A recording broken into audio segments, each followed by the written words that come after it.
So, needless to say, I'm excited to be here with the two of you.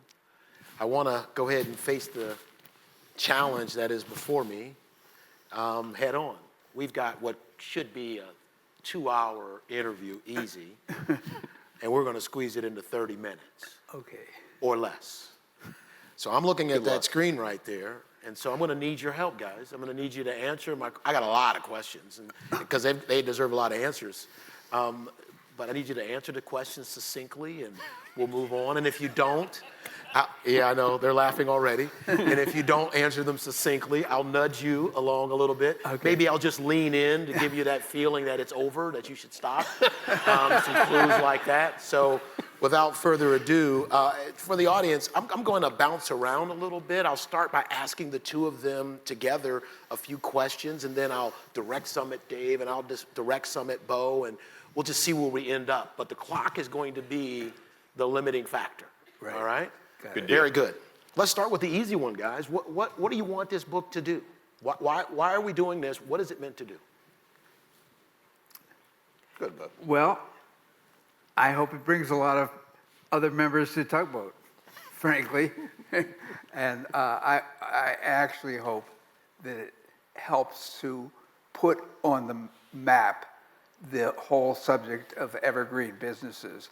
Because, Dave's real contribution and the story that we tell in another way is the discovery of the evergreen part of the economy, which is like an extremely important part of the economy that has been totally ignored. It's ignored by business schools, it's been ignored by business magazines, but now it is there, and thanks to Tugboat, it's there, and we can, we hope that it will be read and incorporated. The ideas will be incorporated in these other parts of the business economy. You agree with that? How could you disagree with that? I think that's very well said. And what I'd add to it is that I hope it inspires another generation of entrepreneurs.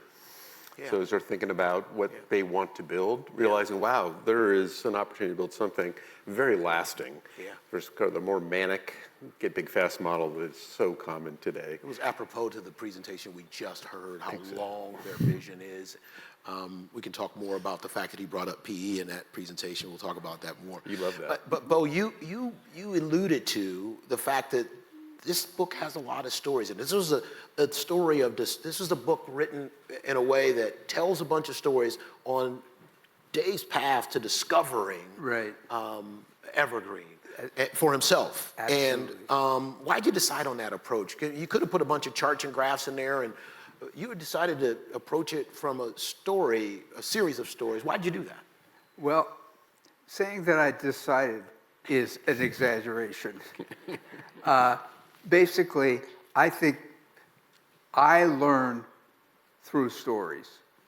I've always learned through stories. I find it's the most pleasant way to learn, and it's the way that I think other people will learn. And the fact of the matter is that in Dave's life, in the going back to Kleiner Perkins and then to the creation of the Tugboat Academy, there were lots of stories. And each of those stories helped to define what evergreen means. Yeah. How important was that search for answers, Dave? I had a chance to read the book early, and I think some of the members have gotten galley copies. How important was that search, though, for you as you evolved through the book? I mean, it was everything for me, and it was, there's a lot of skeptics. I talk about a little bit in the book, a lot of good people who I have a lot of respect for, that are very smart, made an argument that these companies would not exist. Yeah. That this is not a phenomena, that it's a small company phenomena. You may be meeting a few folks, but you're never going to see a large evergreen company. I mean, they won't exist. Yeah. And frankly, I remember having a talk with a guy that worked for George Soros, and he said, there isn't an entrepreneur today that won't sell their company for the right price. doesn't exist. Wow. Every Who single works for? George Soros, one of his actually lead investor. And I said, that's just not true. Yeah. And he goes, Dave, you're naive. I can set a price in front of anybody and buy their business. Wow. And I said, I don't think we have much more to talk about. Was that the? I can see you doing that too. I Yeah. can see you. So, was there an igniting incident though? Was there a time when you like, I'm sure now? Like, was there a moment that you said, I've been searching, but now it was like a moment of clarity for you on this evergreen path? Yeah, I mean, it was building, but I had a really tough year in 2015, and thanks to this guy, I met a guy named Jack Stack, and I think I actually surprised Bo because I didn't tell him I was going to do this, but I just reached out to Jack directly and said I'd like to talk to him, and he said, why don't you just come out and visit? It's the best way to get to know what we're doing.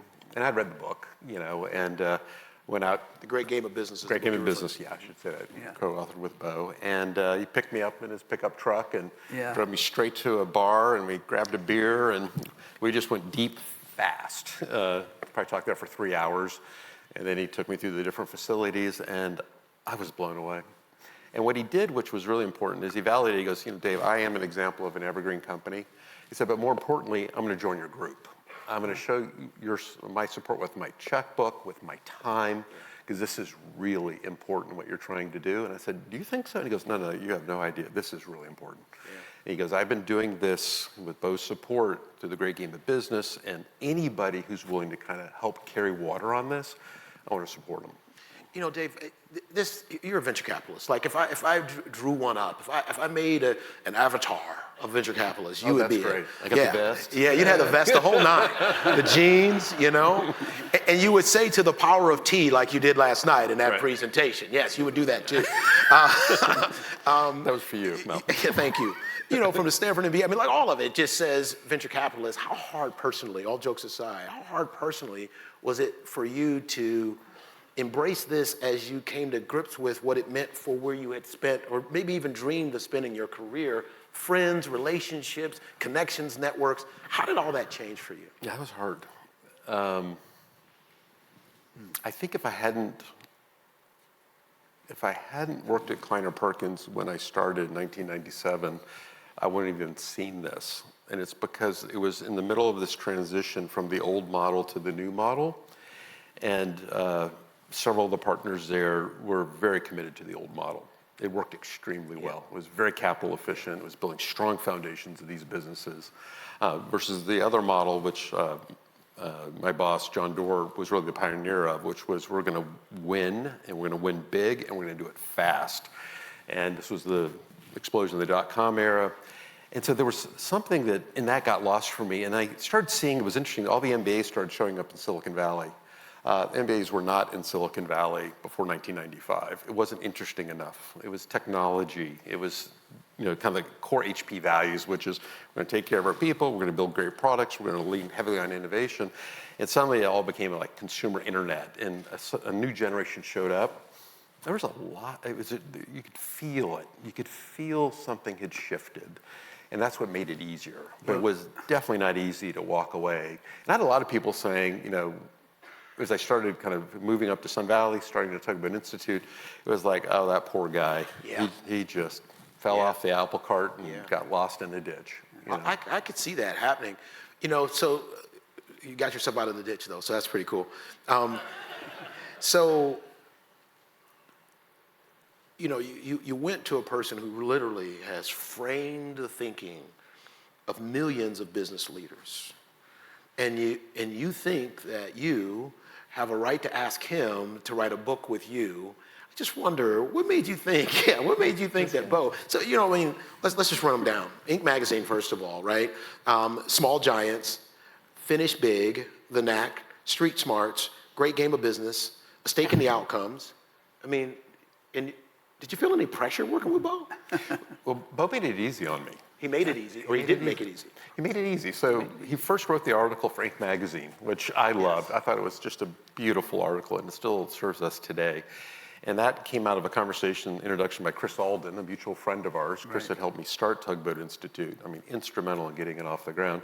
And he made the introduction to Bo. And Bo came down to Palo Alto in the neighborhood called Evergreen, which I figured out later. That's where my office was in Palo Alto. And we sat for probably, 3 hours, Bo? 4 hours? It was a good conversation. Yeah, Bo doesn't lack asking questions. So if there's anybody who needs to learn how to ask questions, so Bo just kept asking questions, and that led to the article, which was so profound. And then I think it was probably a couple years later, Bo was actually going to start writing a book about this evergreen phenomenon. And I was like, that's great, because I'm not a writer. Yeah. And somebody's got to tell the story, right? And I think it's fair to say, Yeah, I mean, I thought that there was something important that was happening in the Tugboat Academy, Tugboat Institute, and he's rebranding us. and the whole evergreen phenomenon. And I thought that it should be exposed to a wider audience than it was getting at the time. The question was how to do that. And people had talked to you, Dave. That asked for it, yes. About, shouldn't you write something about this? Shouldn't you make this available to other people? And as soon as I heard about that, I heard that in fact you were getting requests for a book. It was like, I can help you with that. Yeah. And that's really the way it started. It did, and that was it was his offer. Wow. And so the first thing I did is I called Jack Stack, because he had written a couple books with Bo. Yeah. I said, what do you think? And he said, Bo is the best business writer today. If you are so lucky that he offers to write a book with you, you say yes. And he goes, and you're going to be frustrated, and it's going to go slow, and all of that's going to happen, and you're going to try to put them on a deadline because you think you can manage them. It won't happen. So if you can accept that, you will have the best writer in the business world today working with you. And I'm like, I can accept that. I like Bo. I'll hang out with him. Well, I mean, True. Jack really had a major impact on me, because when I was originally at Inc. magazine and we were defining what the economy was looking like from the point of view of growing companies, it was really when I was introduced to Jack, and I was introduced to SRC, and I introduced the whole way that they were doing business. That really shaped my whole idea about what business was and what business could be, the effect that it could have on people, and the effect it could have on people's lives, and the effect it could have on the greater society. And when I met Dave, and Dave talked to me about the Evergreen companies, about Evergreen, it was like, oh wait, I've seen this before. You know, this is it. And I just thought that what you were doing was extremely important, and that in fact you were I called Jack afterwards. I said, you should really talk to this guy, Dave Whorton, because if we have any chance of taking this idea about the way to do business, this is the mechanism that we can use to do that. So for people who don't know in the audience, they're referring to Jack Stack, who is a co-author with Bo on The Great Game of Business. So if you haven't read that book, that's what they're being referring to. And Jack's not here this time, but he's often with us. I was going to ask you how you, I mean, there are probably hundreds of CEOs in this country who would love to co-author a book with you. And they tried to poach him a couple of times. I bet they did. Well, throwing money at him. I'm like, whoa. Don't distract him with money, right? Yeah. But I was like, no, we're good. But Don't worry about it, Dave. Did you, first I'll ask you about the other books. Like when you wrote Small Giants, when you wrote Great Game of Business, and others, Finish Big, did you know that they would have an impact? Like, as you're writing them, were you like, yeah, this is really going to blow the world up, or what? No, what I felt was that the timing was right. Basically, what I do as a writer is I tell people what they already know. And there were people who were, when Jack and I wrote The Great Game of Business, there were other people throughout the economy who thought, well, why don't I share the information about how the business is run with other people in the organization? They talk to their accountants and their lawyers would say that's a terrible idea. You should absolutely not do that. And I knew that there were these people out there, and basically Jack was saying to them, you know, you could create a business of business people. That was his goal with SRC, that everybody in the business would understand what the business was about and would be consciously participating in creating that and doing whatever it was that the business was the purpose. I mean, again, this comes back to the 7 Ps. The purpose of the business, you know, whatever the people would, you could set up a business that would work that way. And Dave had seen it in other businesses, and Dave had defined it. I think the most important part of the book is, in some ways, is your development of the 7 Ps. Yeah, which Chris encouraged me to do, which Yeah, was very valuable. Well, it was, yes, it was your co-partner, your co-founder. Chris told you that Evergreen is a great name, but if we don't define it, if we don't say what we mean by Evergreen, it's not going to mean anything, because other people will use it for all different kinds of things. And so that's in the book, is that Dave went through this process of having to figure out what was meant by an evergreen company.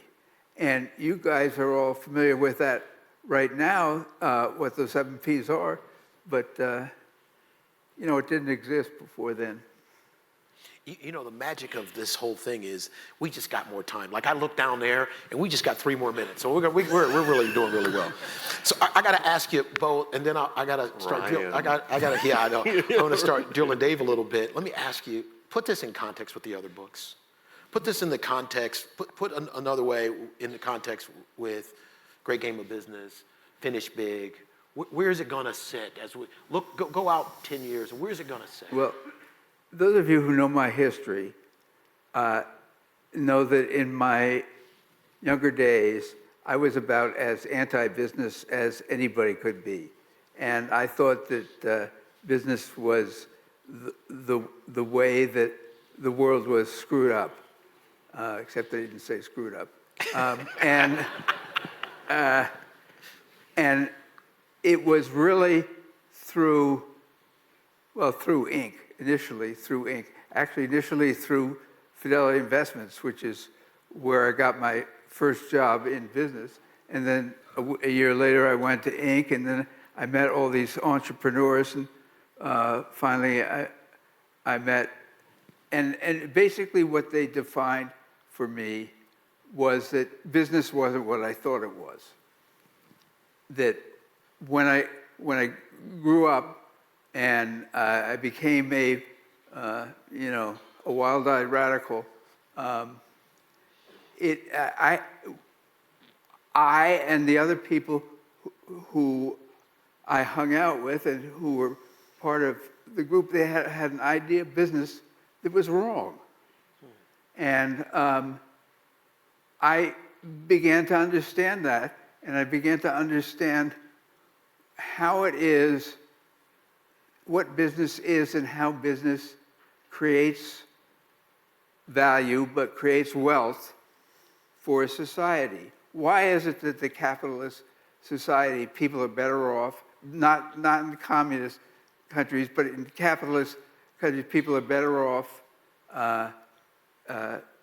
people are materially better off, and why is it that in capitalist countries you get this vision of what it is that people can do, and that searching for that idea is what I've done with my books. That's the context of, I mean, with the Small Giants, that is what I saw them doing. Great Game Business, that's what the book is all about. Finish Big is different.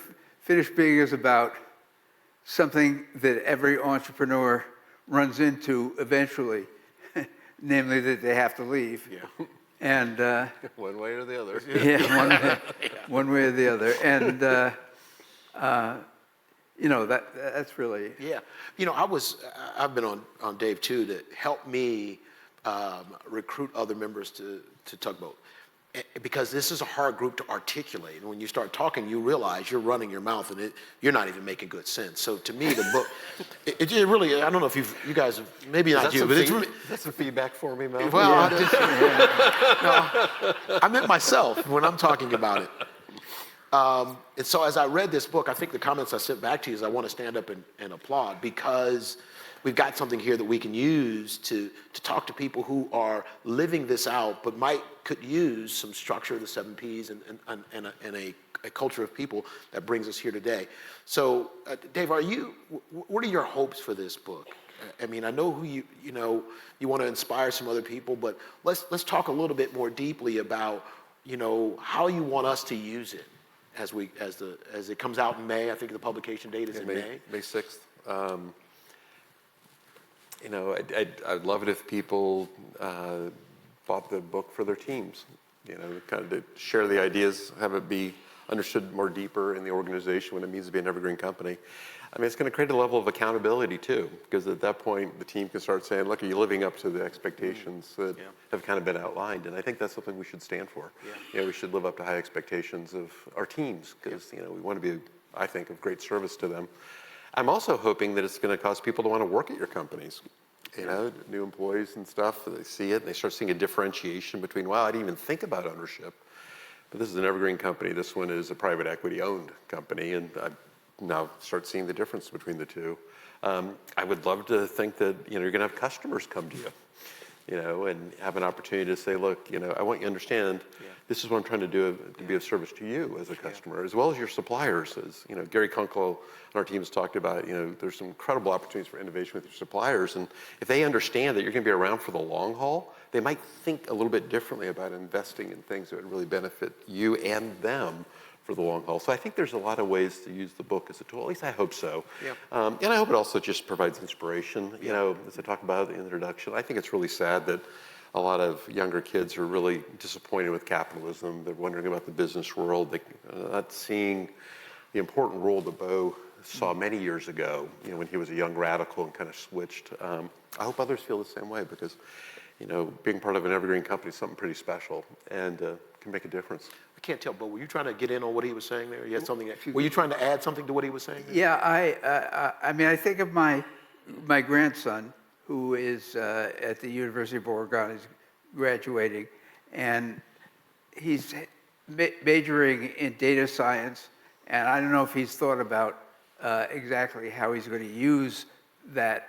I mean, granted, he's not majoring in history, but he still has to, he still is going to have to, when he gets out, he's going to have to figure out what he's going to do. And I think a lot of people, a lot of young people, and this is the point that you said, is that somebody like Owen, my grandson, can think about a company, can think about creating something. And this book validates, this book says it's possible to do this in another way, not the way that you've heard about, not the way that you've seen portrayed in movies or television shows or what have you, but there's a whole other way to do it. And this can inspire you to create a business like that that's worth devoting your life to. Right. So I got to ask, was there anything that you discovered about Dave that surprised you? Well, it didn't really surprise me that to find out that Dave was as smart as he is. I've thought about this.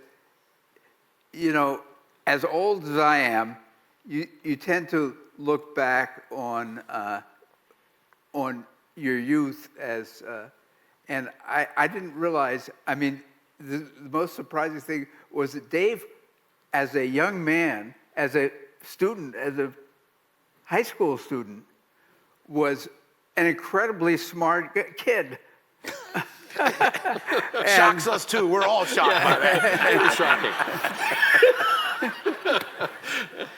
And, you know, actually, there's a little bit, thanks to one of our readers, there's a little bit more in the book now than there was originally about Dave's early life. And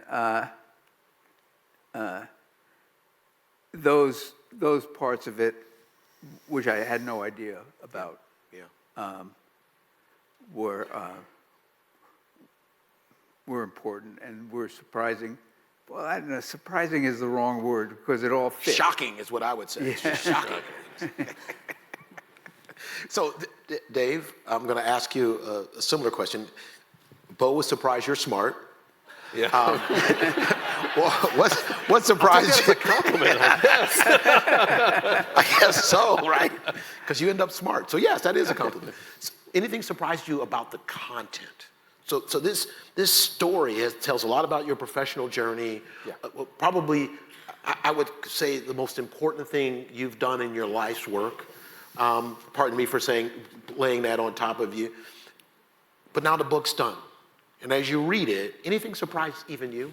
Well, I'm not going to answer your question directly, but I've had a number of people come up to me and they say, you know, I really appreciate your authenticity in this, your humility. I have to give Bo a lot of credit for that because there's things, I said, Bo, I'm going to tell you everything. And Bo and I would actually go, he'd come up to Sun Valley, we'd spend a couple days together, he'd put a little recorder on the table, we'd drink coffee, and just talk all day. Just question after question after question. I mean, it's exhausting doing this with Bo, but he's really good at it. And I said, I'll tell you everything, but there's stuff I'm not going to want in the book. And he's like, okay. And then he starts sending me chapters. I'm like, dang, it's in the book. And I got really mad at one point, and I'm sitting there, and I'm like, you know, Bo put this in there. I didn't want to put this in there, and then so I called him up, and we talked, and he goes, Dave, I think it's really important. I think people need to hear this. They need to hear that you've had some failures, and you've had some pretty significant setbacks, and you had your heart broken, you know, at one point in your career, thinking that you're going to go one direction, and that was taken away from you. And I said, that's so embarrassing, Bo. And he's like, yeah, but it needs to be in the story. And so he got me comfortable with that. He actually got my wife comfortable with it. Yeah. I had to kind of bring her along a little bit too. But I think it ended up being of great service. Yeah. So I really appreciate Bo. He was very forceful about this. It wasn't even a question. He wasn't going to let go of that. It's just curiosity. Yeah, that's what you get when you get Bo. You know, on a bone. It is curiosity that drove you to ask the questions. It's insight that says it's got to be in the book, but it's humbleness that says I'm going to let it be in the book because it serves others. I'm going to trust him. Yes, because it does change the book. Yeah. It makes it more authentic, more believable, more understandable. And quite honestly, I saw you go through the valleys through reading this book that I would have never known if you hadn't written it. So we'll end it with this. I'm going to read from the back cover of the book. Our goal is to build awareness of the vital role Evergreen companies play in the lives of employees, customers, and partners, and how they are essential to our communities and to society as a whole. We also hope to inspire entrepreneurs and business leaders to create and steward the next generation of successful Evergreen companies. Ladies and gentlemen, please help me say thank you to Dave Whorton and Bo Burlingham.